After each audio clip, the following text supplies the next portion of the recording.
अयोध्येमध्ये प्रभू श्रीरामाचा प्राणप्रतिष्ठा सोहळा संपन्न होत असताना गोविंदगिरी महाराज यांनी छत्रपती शिवाजी महाराज यांच्या त्याग आणि समर्पणाचे दाखले दिले. पंतप्रधान नरेंद्र मोदी यांची तुलना छत्रपती शिवाजी महाराज यांच्याशी केली. यावेळी त्यांनी एक ऐतिहासिक आठवण सांगितली होती, ज्यावर राष्ट्रवादी शरद पवार गटाचे नेते रोहित पवार यांनी आक्षेप घेतला आहे.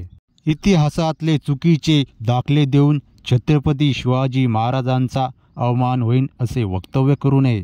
छत्रपती शिवाजी महाराज धार्मिक होतेच, परंतु त्यांनी कधीही संन्यास घेण्याचा विचार केला नाही. त्यांनी केवळ आपल्या कर्तव्यालाच म्हणजे स्वराज्य स्थापनेला महत्त्व दिले. शिवाजी महाराज यांचे राज्य म्हणजे रयतेचे राज्य असे मत रोहित पवार यांनी व्यक्त केले. यामुळे आपले वक्तव्य त्वरित मागे घ्यावे अशी विनंती रोहित पवार यांनी आपल्या पोस्टमध्ये केली. गोविंदगिरी महाराज आपल्या भाषणात म्हणाले की छत्रपती शिवाजी महाराज स्वतः मल्लिकार्जुन दर्शनासाठी श्री सेलम येथे गेले होते. त्यावेळी महाराजांनी 3 दिवसाचा उपवास केला होता. त्यानंतर महाराजांनी सांगितले की मला राज्य करायचे नाही, शिवशंकराची सेवा करायची आहे.